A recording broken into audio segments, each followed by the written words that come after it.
अरे बचेगा नहीं बचेगा, लेकिन एक ऐसा शहजादा जो हमारा नबी है, नबियों का नबी, रसूलों का रसूल है, 40 साल हयात तैयबा के वो दिन और रात किताबें पढ़िए, बताया यही गया है।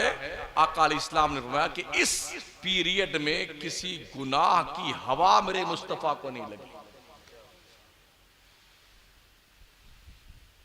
जबकि हमने देखा यही है, बाप है फिर भी बच्चे आवारा हो जाते हैं, दादा है फिर भी बच्चे आवारा हो जाते हैं, माँ है फिर भी बच्चे रॉन्ग नंबर हो जाते हैं। और यहां माँ भी नहीं है, बाप भी नहीं है, दादा भी नहीं है, कोई सरपरस्त नहीं है और बुराइयों का दलदल है मक्का। कौन सा ऐसा गुनाह है जो मक्के में नहीं होता था? मगर मेरे मुस्तफा ने जो 40 साल उम्र बिताई है मक्के में, गुनाहों की हवा तक नहीं लगी है। जब नबूवत का ऐलान फरमाया था ना हुजूर ने, तो जानते हो लोगों ने क्या कहा था? कोई दलील है नबी होने पे तुम्हारे? याद रखें, नबूवत के ऐलान के बाद दलील के तौर पे जो चीज पेश की जाती है उसे मोजज़ा कहते हैं। हजरत मूसा से तलब किया लोगों ने मोजज़ा, तो हजरत मूसा अपना हाथ बगल में रखते, निकालते, जैसे ट्यूबलाइट जलती ना ऐसे हाथ जलने लगता था, रोशनी। हजरत ईसा से लोगों ने मुतालबा किया तो उन्होंने मुर्दों को जिंदा करके बताया कि मैं नबी हूं। जिस जिस नबी को रब ने पैदा किया मोजज़ा अता फरमाया। दलील मांगी कौम ने तो मोजज़ा दिखाया उन्होंने। और हमारे हुजूर से जब लोगों ने नबूवत की दलील मांगी तो कुरान की आयत हुजूर ने पढ़ी, फ़क़त लबिस्तु फ़ीकुम उमरम मिन क़ब्लिही अफ़ला ताक़िलून। ओ मेरी कौम के लोगों, मेरी 40 साल की जिंदगी तुम्हारे बीच गुजरी है, तुम ही बताओ क्या गैर नबी की जिंदगी इतनी क्लीन हो सकती है? गोया मेरे मुस्तफा के जिंदगी के 40 साल के शबो रोज मुस्तफा के मोजज़े की शक्ल में है। जिंदगी ऐसी होनी चाहिए इंसान के लिए। हमारे आका अलैहिस्सलाम फरमाते हैं, बचपन में कुछ दोस्त लोग हमें पकड़ ले गए, चलो वहां नाच हो रही है, नाच देखने चलते हैं। जबरदस्ती उठा ले गए दोस्त को। मेरे नबी फरमाते हैं, हम वहां पहुंचे तो अल्लाह ने ऐसी नींद गालिब कर दी, मुझे पता ही नहीं चला सुबह तक क्या हुआ। यहां कुदरत जब किसी बंदे की सेफ्टी करती है, हिफाजत फरमाती है ना, तो ऐसी क्या करती है। कई बार दोस्तों ने इस बात की कोशिश की कि मोहम्मद को कलंकित कर दिया जाए, मगर वो अपने रब की हिफ्ज़ो अमान में थे। दुनिया कफे अफसोस तो मलती रह गई, मगर आपकी उंगली को गुनाह का कोई भी शम्मा लगा हुआ दिखाई नहीं पड़ा। हम ऐसे क्यों नहीं बनते? हमारी जिंदगी क्लीन क्यों नहीं बनती है? हम नेक क्यों नहीं बनते? हम अच्छे क्यों नहीं बनते हैं? यार अपनी जिंदगी में दीन नाफिज कीजिए, दीन। और अगर अब भी हम जागे नहीं तो दुनिया सफ़े हस्ती से मिटा देगी। आप जो प्लानिंग चल रही ना दुनिया की, दुनिया नहीं चाहती कि मुसलमान का वजूद जमीन पे रहे। 10 साल में तो लोग इतने पगला गए हैं, अपनी औकात भूल गए। हम 800 साल में नहीं पगलाए। अगर एक भी बादशाह पगला गया होता तो शायद एक भी पैदा ना होते, एक भी पैदा नहीं होते।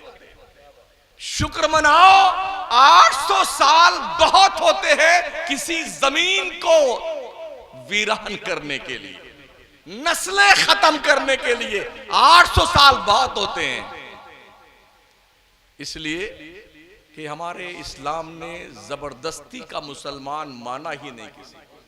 बोले जी धर्म परिवर्तन करते हैं, इतना मारते लोग कि बगैर इसके कोई रास्ता ना मिलता कि चुपचाप आके इस्लाम कबूल कर लो। लेकिन मेरा रब फरमाता नहीं, मैं जबरदस्ती का मुसलमान नहीं मानता। ला इकराहा फिद्दीन, दीन में कोई जबरदस्ती नहीं है। ये तो अपने चॉइस की बात है, कौन क्या मानता है ये उसकी अपनी मर्जी है। हमने अकल दी है, शऊर दिया है और दुनिया में हर तरह के लोग पैदा किए हैं। रिलीजन है, लोगों के मज़ाहिब है।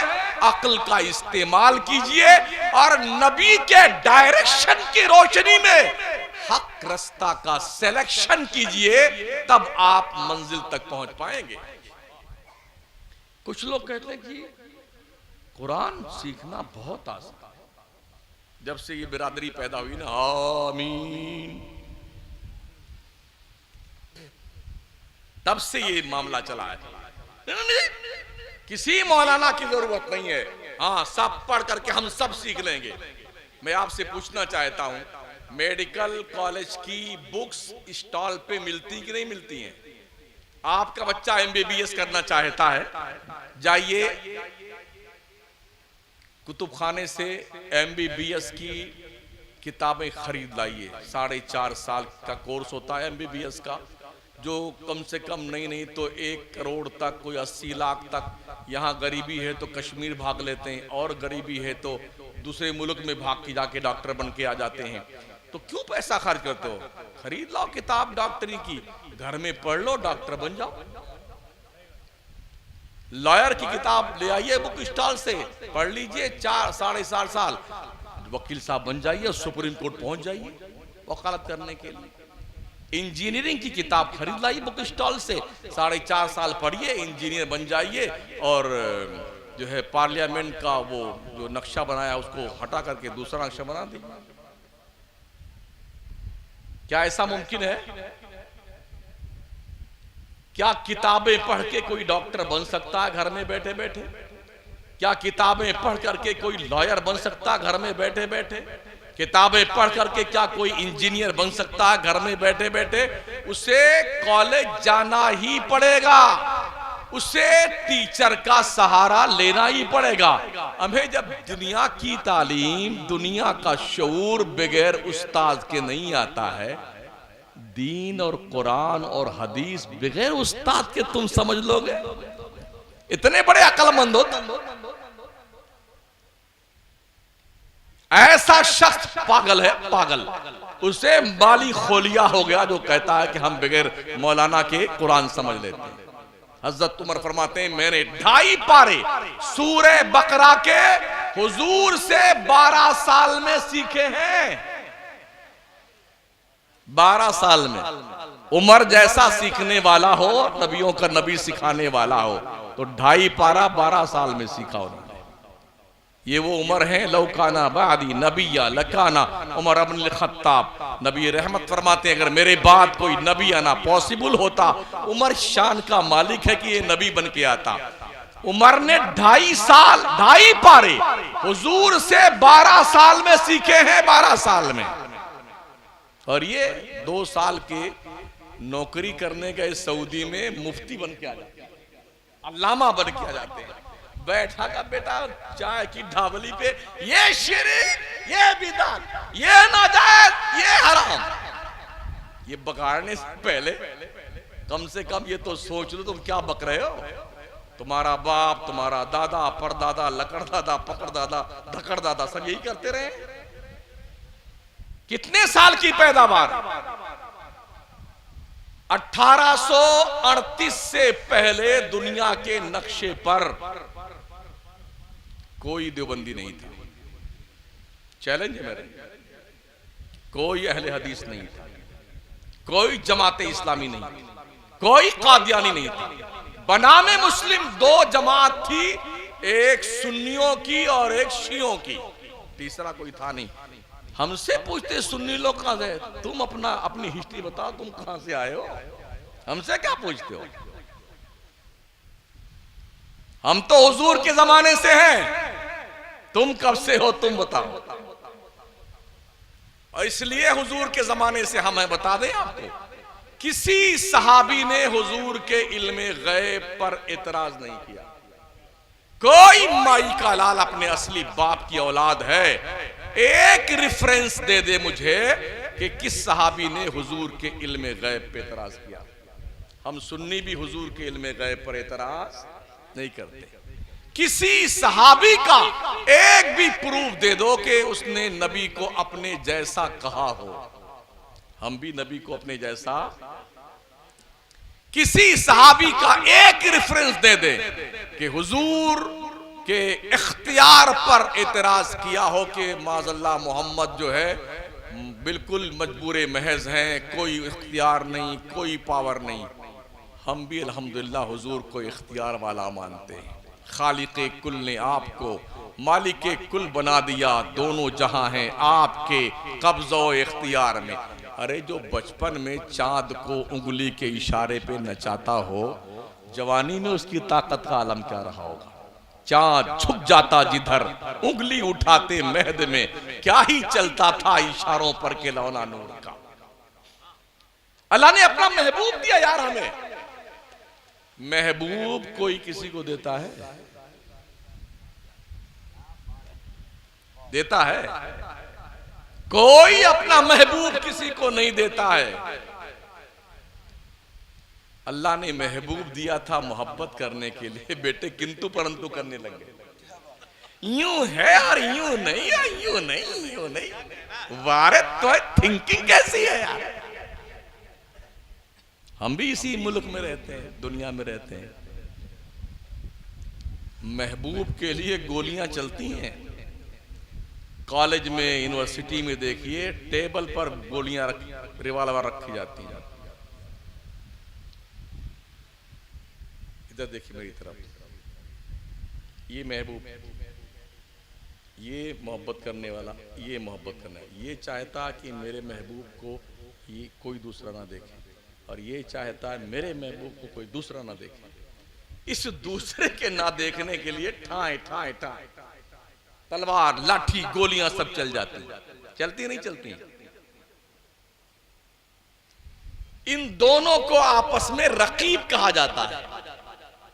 रकाबत का जज्बा इतना खतरनाक होता है, अपने महबूब को पाने के लिए कितनी जानें खत्म कर दी जाती हैं। एक महबूब है, चाहने वाले अरबों खरबों हैं। क्या कोई गोली चली है? कैसर साहब,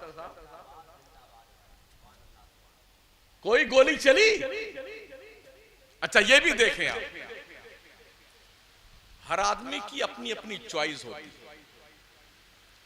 मुमकिन है मौलाना बदर आलम साहब जिसको चाहते हैं वो हमारे लिए काबिल एतबार ना हो, ये हमारे नकीब इजलास साहब जिस पे जान छिड़कते हैं, हो सकता है मौलाना कैसर साहब इनको नेगलेक्ट कर देंगे, ये तुम्हारा ठीक नहीं। किसी को गेहुआ रंग पसंद है, किसी को काला पसंद है, किसी को सांवला सनौला पसंद है, किसी को एकदम उज्जर बिज्जर पसंद है। अपनी चॉइस है ना। हम जिस पे मरते हैं वो आपके लिए लायक इल्तिफात ना हो। आप जिस पर जान छिड़कते हो मुमकिन है हमारे लिए लायक इल्तिफात ना हो। क्या ख्याल है आपका? जिसको रब प्यार करता हो उसके बारे में क्या ख्याल है? अजी मक्के का अबू बकर भी उनसे प्यार करता है, हबशा का बिलाल भी उनसे प्यार करता है, फारस का सलमान भी प्यार करता है, रूम का सुहैब प्यार करता है, हिजाज का प्यार करता है, अजम का आदमी उनसे प्यार करता। जिसने देखा उसने भी प्यार किया, हमने नहीं देखा हम भी प्यार करते हैं। देखा है महबूब को अपने? हुजूर को देखा है? नहीं देखा है ना। प्यार करते हैं कि नहीं करते हैं? सुबह यहां कोई खड़ा हो जाए कल और नियत बांध के आंखें मूंद ले, अरे मेरे महबूब तुम जापान में रहते हो, मैंने तुम्हें कभी देखा नहीं, मैं तुम पे अपनी जान कुर्बान करता हूं। आप सब पकड़ के उसे पागल खाने भेज देंगे। पगला गया है, तेरी बुद्धि भ्रष्ट हो गई है। अबे महबूब को देखा नहीं, जान छिड़क रहा है, मरने का दावा करता है। यकीन से बताइए आप तक हमने किसी ने अल्लाह के नबी को नहीं देखा, प्यार करते हैं ना? किसी ने पागल कहा हमको? किसी ने दीवाना कहा हमको?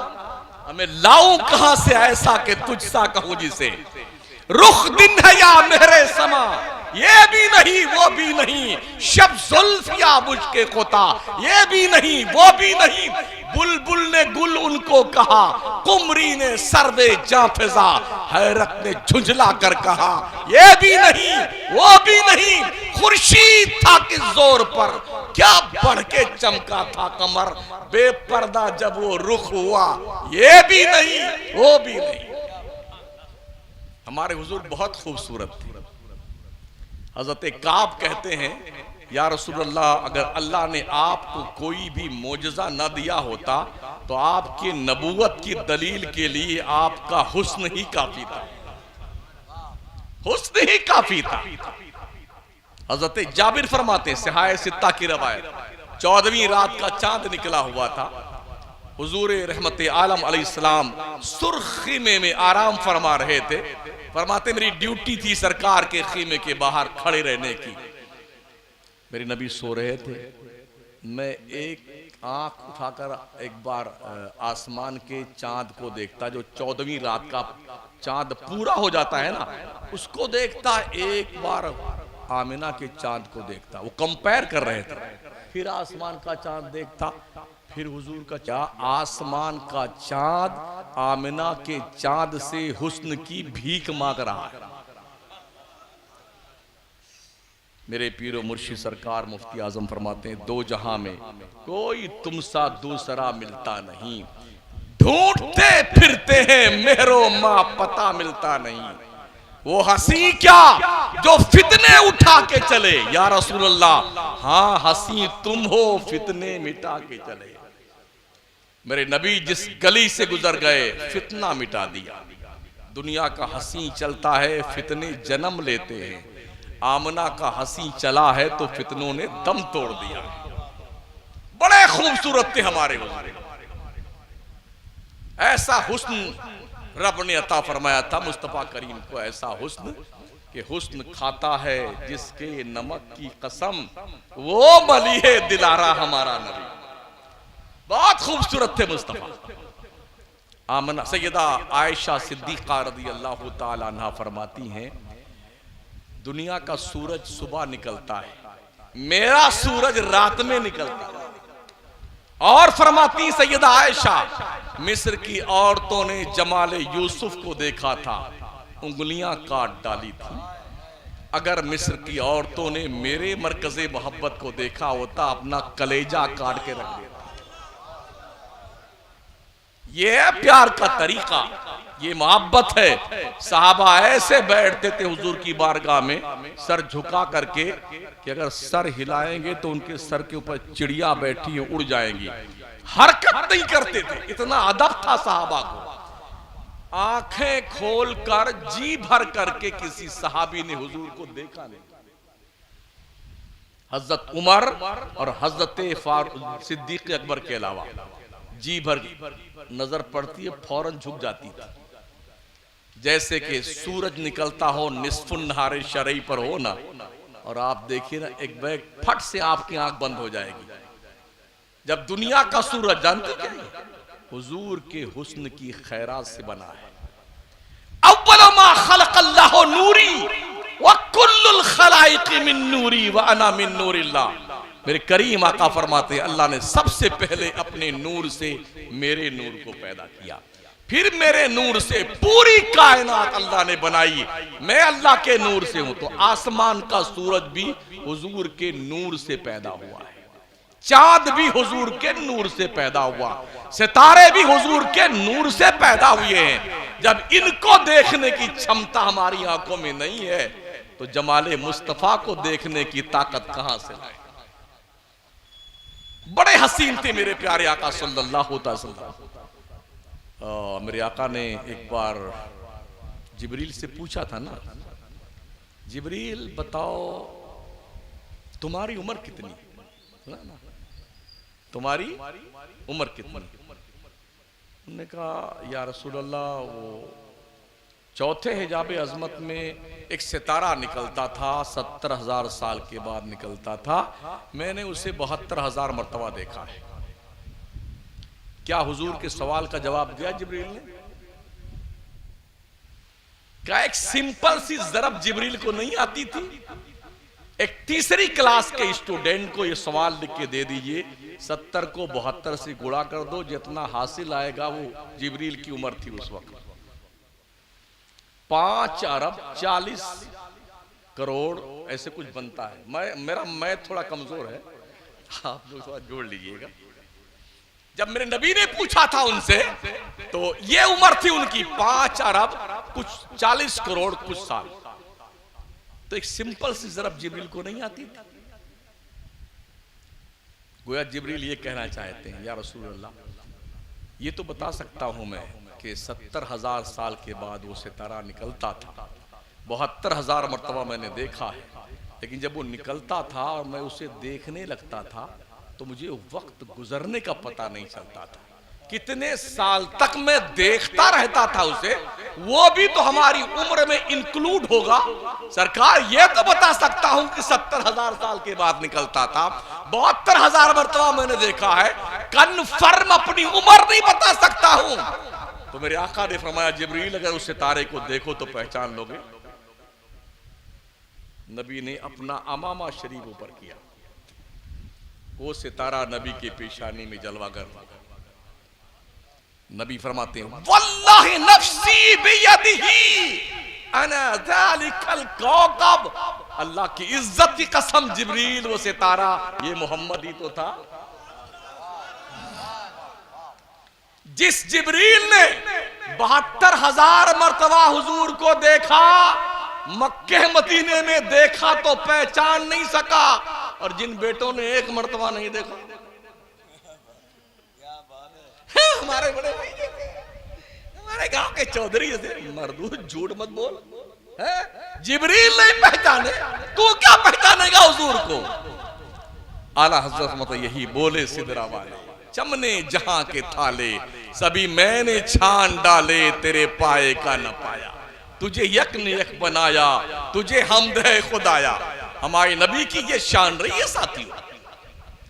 और हुजूर से हम ही नहीं, पूरी कायनात प्यार करती है।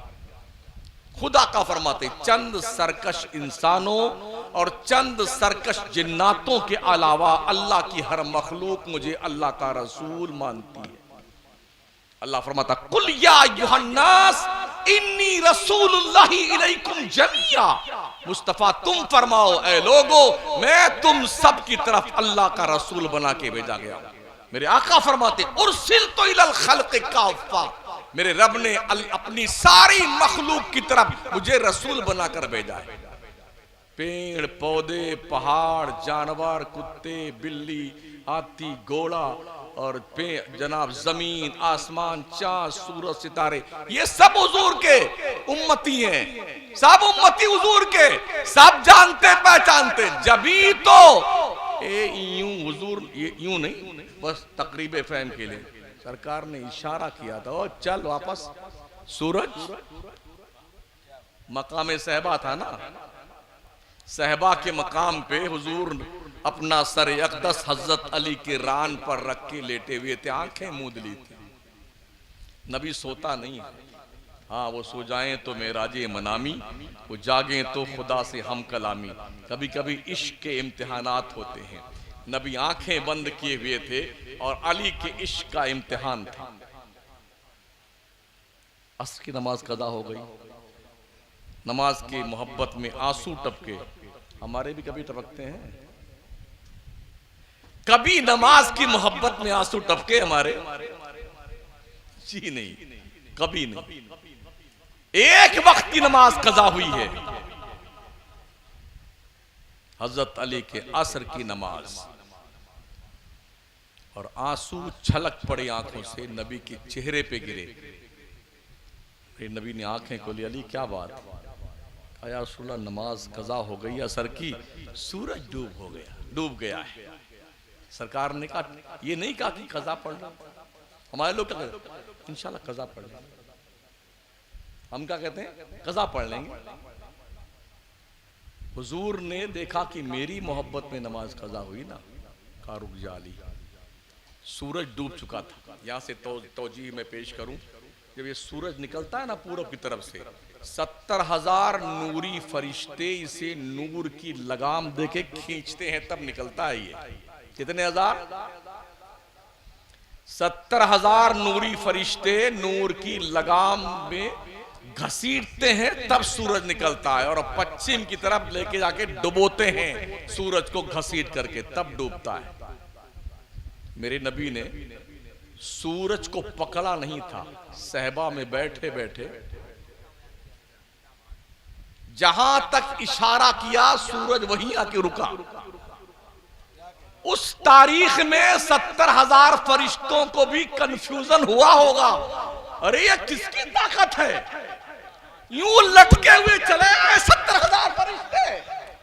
सूरज इशारे मुस्तफा का पाबंद है, इशारा किया नबी ने, यूं निकला सूरज, और 70,000 लटके हुए हैं उसी नूर की डोर में। अली ने नमाज शुरू की, अब तबीयत से पड़ी, क्योंकि इससे पहले जब डूबता था ना, निकलता भी था तो खुदा के हुक्म से, और डूबता भी था तो खुदा के हुक्म से। आज सूरज निकला है तो मुस्तफा के हुक्म से, और जब तक मुस्तफा कहेंगे नहीं तब तक डूबेगा नहीं सूरज। तबीयत से नमाज पढ़ी इज्जत अली ने, इसे पावर कहते हैं। उठाइए बुखारी शरीफ, ये रवायत मौजूद है हदीस शरीफ की कि जब हजरत जिब्रील इकरा बिस्म रब्बिकल लज़ी खलक, जब पहली बार ये 5 आयात लेके गारे हिरा में आए हुजूर के पास, तो कहा हमारे नबी से इकरा पढ़िए, तो हमारे नबी ने जवाब दिया मा अना बिकारी, मैं पढ़ने वाला नहीं हूं। ये लोग क्या तर्जमा करते हैं, मैं पढ़ा हुआ नहीं। दोनों में बड़ा फर्क है। मैं पढ़ने वाला नहीं, मतलब मेरे मुस्तफा कहते हैं जिब्रील अपनी औकात पहचान लो, हमें पढ़ाने आए हो। ये पट्टे क्या कहते हैं, जिब्रील नबी को पढ़ाने आते थे। अरे पढ़ाने नहीं, गुलामी करने आते थे जिब्रील। हाँ, वरना मेराज की शब में नबी सोए थे और जिब्रील ने ये पेशानी यहां लगाई थी नबी के तलवे में। तो जिब्रील नबी को पकड़े, इतना जोर से दबाया हमारे नबी को, फरमाते हैं कि इतना दबाया, इतना थक गया और मुझे छोड़ दिया। और जिब्रील की ताकत, जब कौमे समूद पर और कौमे आद पर तबाही आई ना, तो कौमे समूद के लोग ऐसे थे, अल्लाह ने उस जैसी कौम कभी नहीं पैदा किया।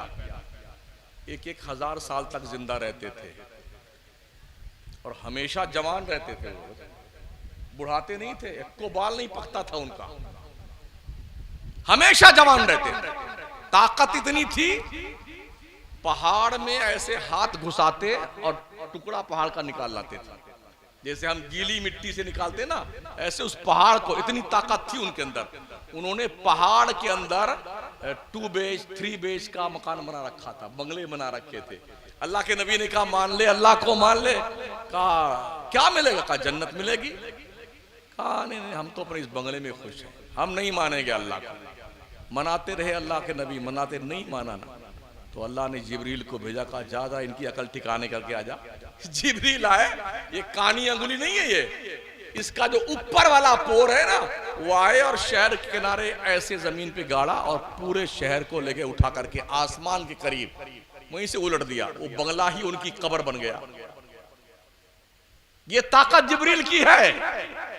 मगर आज हुजूर क्या फरमाते हैं, जब जिब्रील ने इकरा, मैंने कहा माना बेकारी, तो जिब्रील ने सीने से लगा के इतना दबोचा कि थक गया, मुझे छोड़ दिया।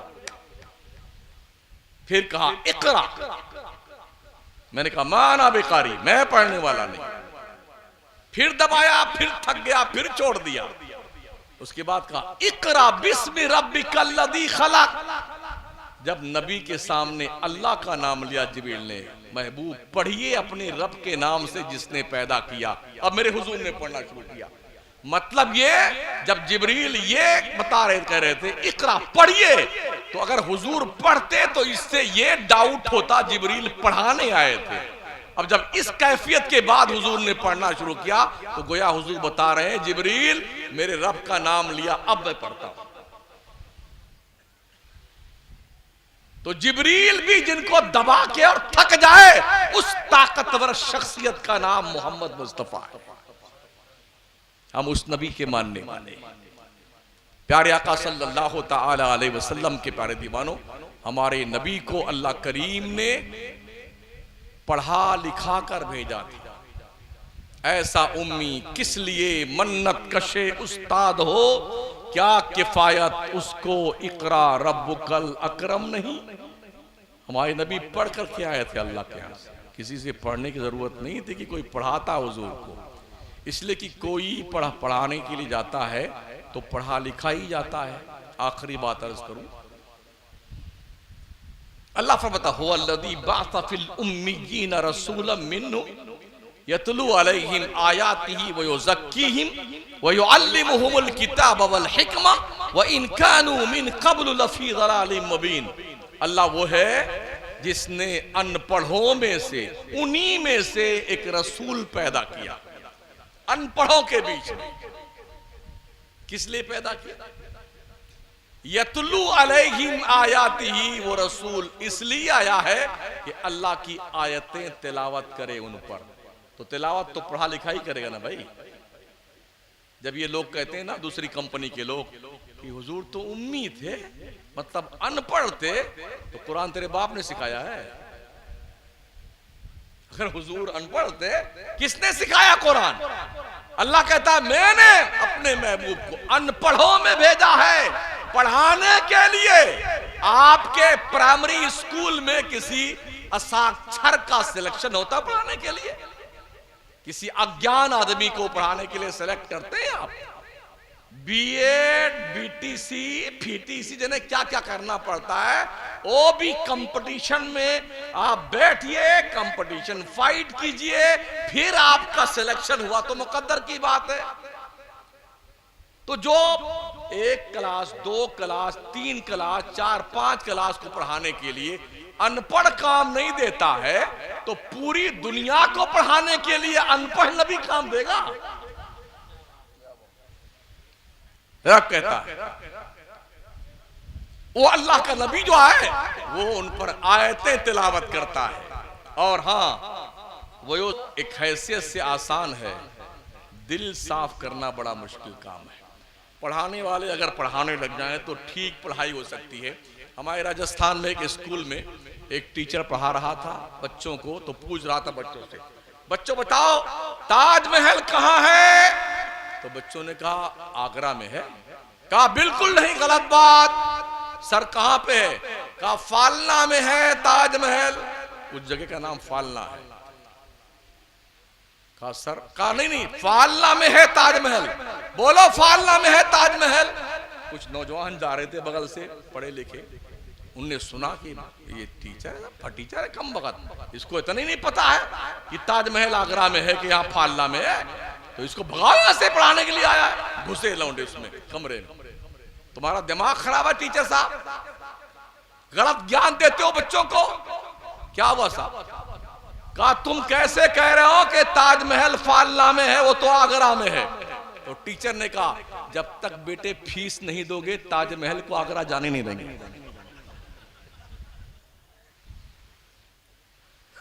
लाके फीस जमा करो पहले। तो अगर पढ़ाने वाला सक्षम हो पढ़ाने में तो तालीम का असर दिखता है। पढ़ाना तो किसी हद तक आसान है, दिल साफ करना बड़ा मुश्किल काम है। और मेरा नबी दिल साफ करने भी आया था। आज दिल साफ करने के लिए अगर 1 ब्लॉक हो जाए तो 2 लाख, 2 नसें ब्लॉक हो जाएं तो 4 लाख, 3 ब्लॉक हो जाए तो 6 लाख, और 4 ब्लॉक हो जाए तो बाईपास सर्जरी 8 लाख 10 लाख जितने मुर्गा पट जाए। और उसके ऊपर पहले दस्तखत करो, मरो तो तुम जानो, जियो तो तुम जानो, ये 10 पहले हमें दे दो। मेरा नबी आया है दिल साफ करने के लिए लोगों का।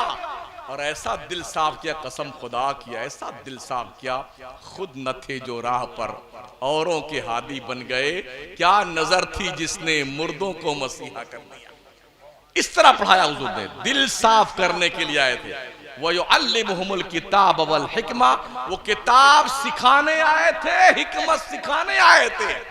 ये बात अल्लाह के इसको आयत में क्लियर कर दी गई कि नबी अनपढ़ नहीं, जाहिल नहीं, पढ़ा लिखा होता है। अगर कोई ऐसा पागल आपको मिल जाए तो उसे लियाना कुरान शरीफ के 28वें पारे में सूरह जुमा की आयत मुबारक है, इमाम साहब से पूछ लेना करके, ये बता देंगे कि अल्लाह ने कहा है नबी पढ़ा लिखा होता है। नमाज पढ़िए पांचों वक्त, हाजिरी दर्ज करवाइए अल्लाह घर में अपनी। यही वो नमाज है जो किसी नोमिनी को नहीं मिलेगी, मरोगे तुम्हारी कब्र में काम आएगी।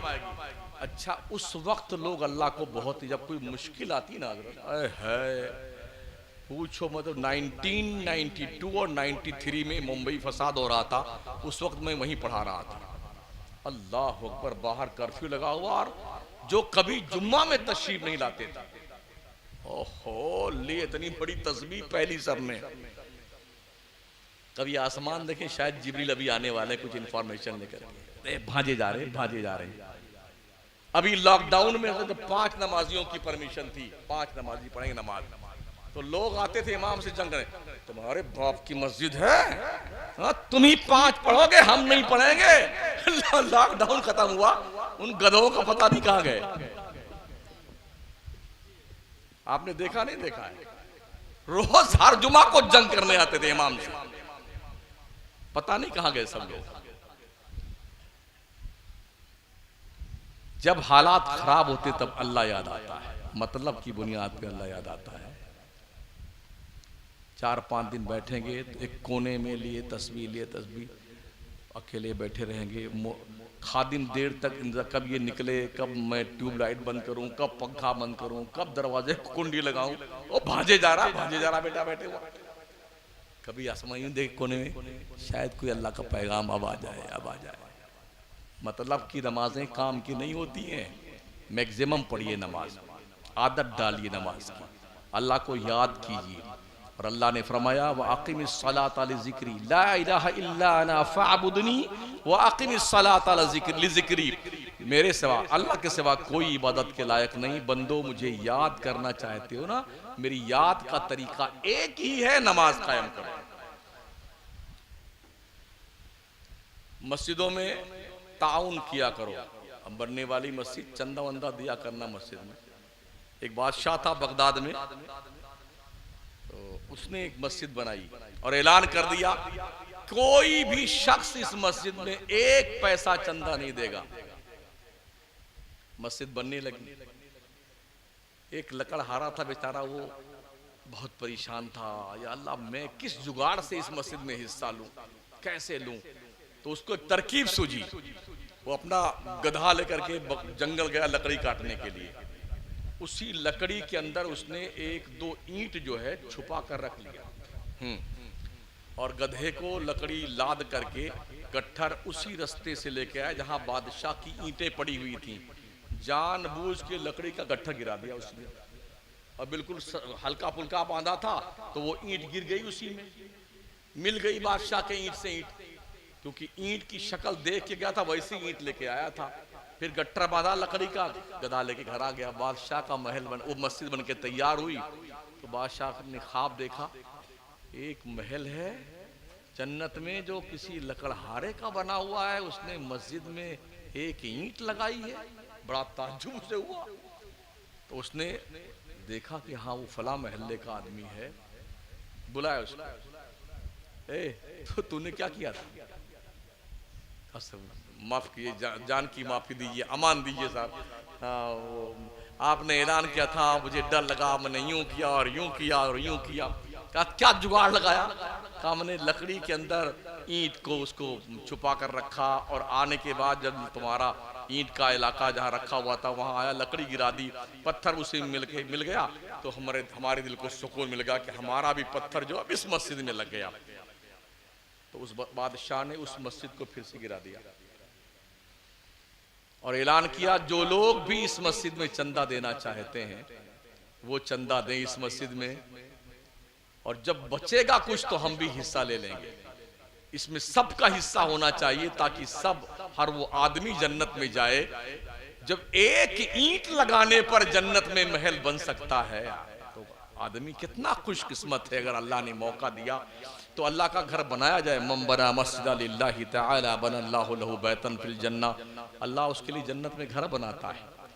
तो इस तरह से हमें अल्लाह का घर बनाने की जरूरत है, और बनाने से ज्यादा जरूरत है आबाद करने की। सजदे पेश किया करो, अपने बच्चों को साथ में लेके आया करो। मैं 2 वक्त की नमाज पढ़ा, मैंने एक बच्चा नहीं देखा, एक बच्चा नहीं देखा मस्जिद में, ना मगरिब में ना ईशा में। अपने बच्चों को मस्जिद में साथ में लेके आया करो ताकि उनकी आदत बने नमाज पढ़ने की। नबी ने फरमाया ना, 7 साल का बच्चा हो जाए तो नमाज की आदत डालो, 10 साल का हो जाए तो डंडा मार के नमाज पढ़ाओ। और ऐसा भी करना, बच्चों को साथ में लाओ ना तो अपने बगल में खड़ा करना। सारे बच्चों को लोग भगा देते हैं, ए पीछे जा, पीछे तो पीछे। नियत बांध लिया बच्चे ने तो यूं पकड़ के भेज, तेरे बाप का घर है ये, काहे को भगा रहा बच्चे को? नहीं, सब टूटे। किसने कहा सब टूट जाती? किसने कहा सब टूट जाती? भाई बच्चा अगर आपके बगल खड़ा हुआ है ना तो वो गलती नहीं करेगा, बदमाशी नहीं करेगा, लड़ाई नहीं करेगा। और सारे बच्चों को पीछे भेज दो तो कबड्डी खेलेंगे आराम से। हम लोग भी खेलते थे, छोटे थे, दे पटकिन पटका, दे पटकिन पटका। अब आप चिल्लाओ। तो अपने बच्चों को साथ में रखा करो, बच्चे देख देख करके नमाज सीखते हैं। हमने देखा है बच्चों को, हमारे घर में भी हमारी पोती है भी कोई, जब मैं उम्रे पे ले गया था 2 साल पहले, तो कुछ 6 महीने की थी। तो काबा शरीफ के सामने गए तो पहली बोली उसने कहा या अल्लाह। तो जब नमाज पढ़ती हम लोगों को देखती तो वो भी वैसे उठा बैठे करते। तो बच्चे अपने बड़ों को देख करके नमाज सीखते हैं। जब बच्चे सुबह जागे तो माँ सजदा कर रही हो, बाप वजू कर रहा हो, भाई कुरान की तिलावत कर रहा हो, बहन भी नमाज की तैयारी कर रही हो।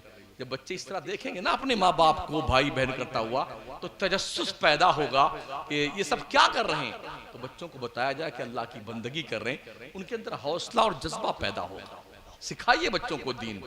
लोग सिखा रहे हैं बहुत कुछ, छोटे से बच्चों को लेकर के जवानों तक के दिल दिमाग में जहर का इंजेक्शन इंजेक्ट कर दिया गया है।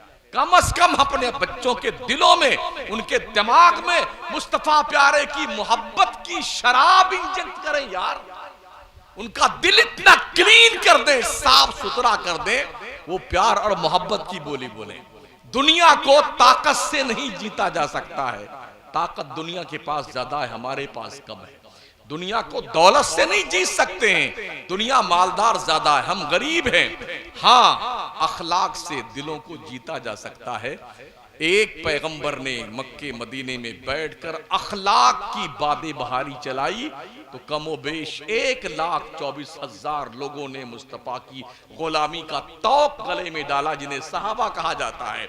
और एक मोइनुद्दीन चिश्ती अखंड भारत में आया, अखलाक किरदार पेश किया तो 90 लाख काफिरों के दिलों में उन्होंने कलमे की रोशनी पैदा कर दी। अखलाक की बुनियाद। हमारे यहां तो हाल ही, जब तक पहले गाली देंगे फिर बात करेंगे। मिजाज कितना बिगड़ा हुआ। जब उनको कुछ, मेरी जबान ही ऐसी है, झूठा कहीं का, शर्म नहीं आती, तेरी जबान ऐसी है। अल्लाह ने जबान में हड्डी नहीं रखी है, सिर्फ गोश्त। क्यों नहीं रखी हड्डी?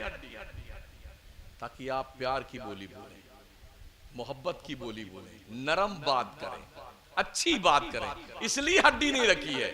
हड्डी होती तो टेढ़ी बात निकलती। मगर क्या क्या तमाशा है, जिस गोश्त के लोथड़े में हड्डी नहीं, सिर्फ गोश्त है, वो सिर्फ गाली निकालती है यार। जबान की तरह होशियार बन के रहो। ये जबान को अल्लाह ने 32 दांतों के बीच में रखा है। 32 दांतों, यानी 32 फौजी हैं जो जबान की हिफाजत करते हैं।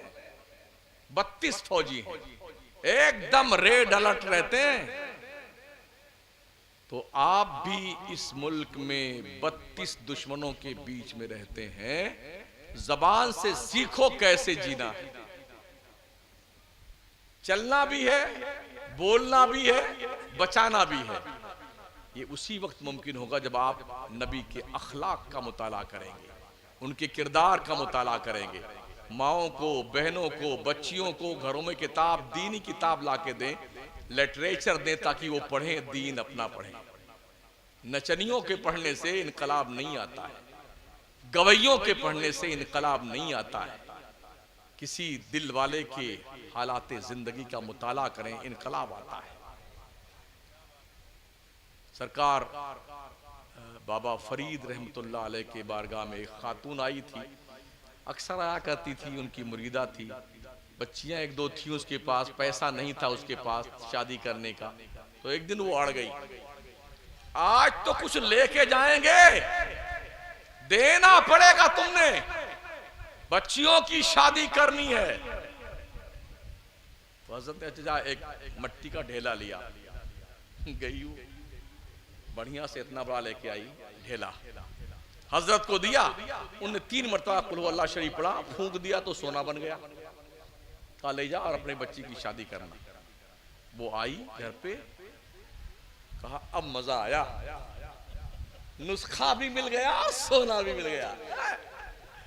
पूरे घर को धुला, सफाई किया, खुशबू लगाई, नहाया धोया, नया ड्रेस पहना, काजल वाजल लगा करके खुशबू सुलगा के बैठी।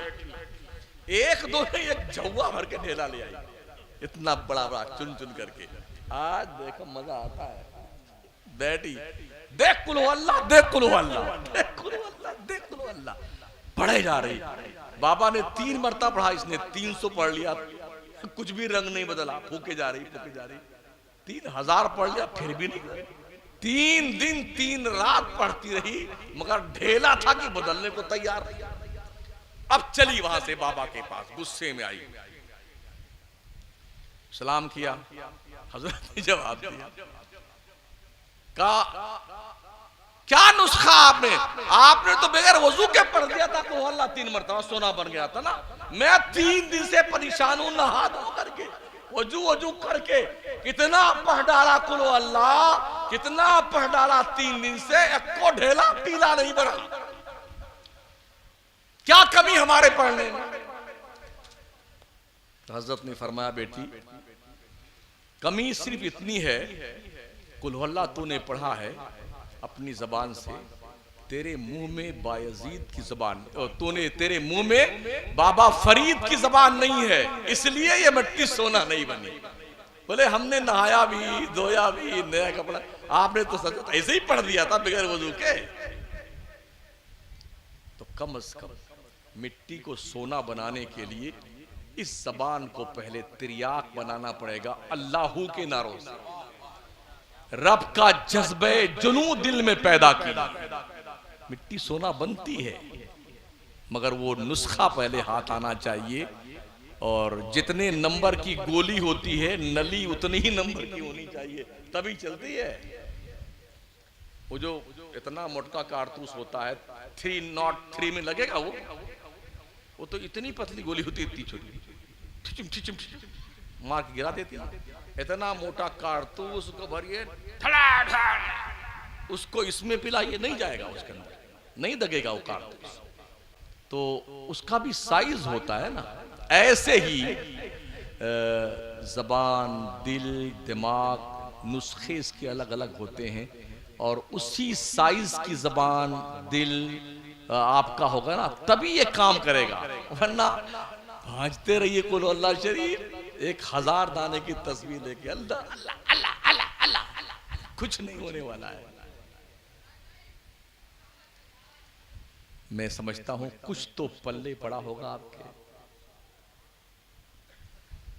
वैसे आज बहुत खांसी भी आई, जुकाम भी, हो गया था कई रात से बोलते बोलते, नहीं लग रहा था कि मैं बोल पाऊंगा, फिर भी किसी हद तक मैंने कोशिश की है बात आपको समझाने की। मैं तकरीर समझाता हूँ, तकरीर जमाने के लिए मैं कहीं नहीं जाता हूँ, समझाने के लिए जाता हूँ। अल्लाह करे आपको समझ में तकरीर आ जाए, शायद मुझे भी इसका सवाब मिल जाएगा। और अमल करेंगे तो डबल मिलेगा, नहीं करेंगे तो सिंगल तो हमारा है ही है। अगर आपने ये कहा कि जी वो हमको ये नहीं, अल्लाह हमें ये नहीं पता था, ये नहीं पता था ना, ये दीवार, ये खंबे, ये सब गवाही देंगे या अल्लाह ये सब झूठे हैं।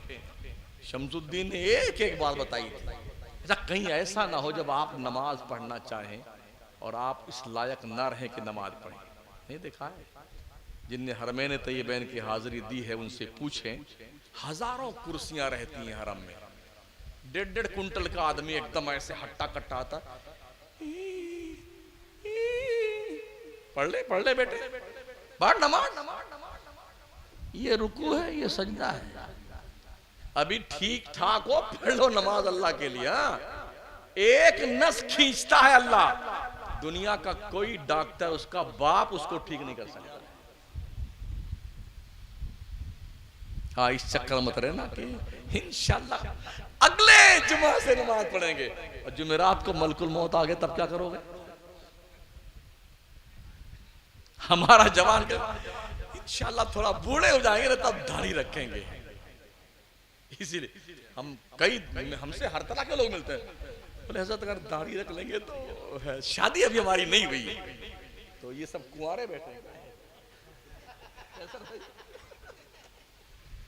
अफगानिस्तान 99% दाढ़ी वाला, क्या वो सब कुंवारे आज तक? शादियां नहीं होती उनकी। क्या क्या बात है यार, क्यों नहीं रखते दाढ़ी? अल्लाह की इज्जत कसम, अगर मुसलमान 2 काम कर ले, दाढ़ी रख ले और 5 वक्ता नमाजी बन जाए ना, ये देख के लोग मर जाएंगे, देख के मर जाएंगे दुनिया के लोग। पहले ठीक तो हो जाओ तुम। अच्छा फर्ज कीजिए किसी नौजवान की दाढ़ी के बाल 25 साल तक ना निकले, 30 साल हो जाए, एक को बाल ना आए, तो जानते हो महल्ला कुछ तो गड़बड़ है। ये 3rd पर्सन में तो नहीं जा रहा है। जानते 3rd पर्सन को? ट्रेन में सफर करते हैं ना, जैसे किसी बोगी में बैठे आप,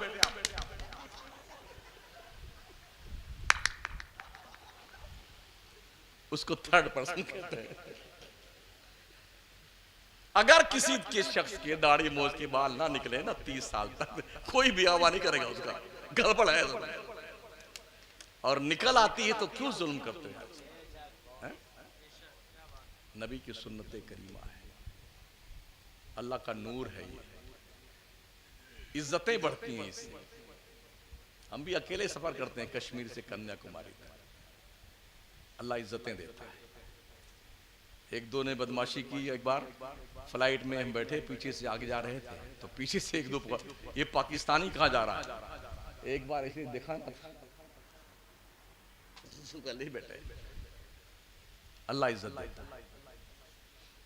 पहले हमें अपने रब की इज्जत करनी होगी, अपने महबूब की इज्जत करनी होगी। और अल्लाह ने कहा है वलिल्लाहिल इज्जत वलिरसूली वलिल मोमिनीन वलाकिन्नल मुनाफिकीन ला यअलमून। इज्जत अल्लाह के लिए, इज्जत रसूल के लिए, इज्जत मोमिनीन के लिए है, काफिरों मुनाफिक इस बात को नहीं जानता है।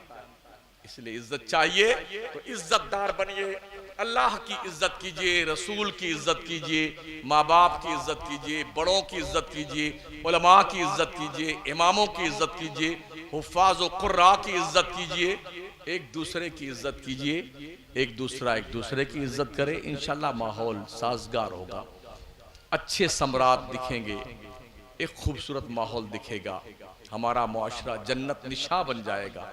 अल्लाह करे आपके दिल में बात उतर जाए और अल्लाह करीम इसका बेहतर से बेहतर सिला आपको अता फरमाए। जज़ाए खैर दे परवरदिगार आप सबको, ताकि जलसे तो होते हैं और होते ही रहेंगे, मगर जलसों से कुछ सीखा कीजिए, सीख कर अमल किया कीजिए, वरना हम सुन्नी तो इसके बादशाह ये हैं। हाँ, अरबों खरबों रुपए हम सुन्नियों के सिर्फ सालाना जलसे पे खर्च होते हैं, अरबों खरबों रुपए। कुछ लोग कहते हैं क्या फजूल खर्ची जलसे करते हो तुम लोग यार, वो इतना पैसा खर्च, क्या फायदा इससे। और मुशायरा में 4-4 लाख रुपया खर्च करते हैं, तब इनको फजूल खर्ची सूरदास को नहीं दिखती है। औरतें आती हैं उसी में लहरा लहरा के पड़ती हैं, मतलब बेहयाई का एक नया रास्ता ढूंढ लिया है बेगैरतों ने। कितनी हया मर गई लोगों की, और कितना बेगैरत वो शौहर है जिसकी बीवी मर्दों के स्टेज पे आकर के बेहयाई का तमाशा दिखाती है? उस खानदान के लोग कितने जमीर फरोश हैं जिस खानदान की बहू बेटी स्टेज पे जाके गैर मर्दों के बीच बैठ करके और कहे कहे लगा के हंसती हो। बोले ये मुशायरा है, मुशायरा। वबा वबा वबा वबा दोबारा रिशाद तिबारा रिशाद, यही होता है। फिर अनाउंसर साहब क्या फरमाते, कैसर भाई, भाइयों बिल्कुल अपनी बहन की तरह देखना है इनको, यही बचा है। ये और ये अनाउंसर ही करते हैं बेटे।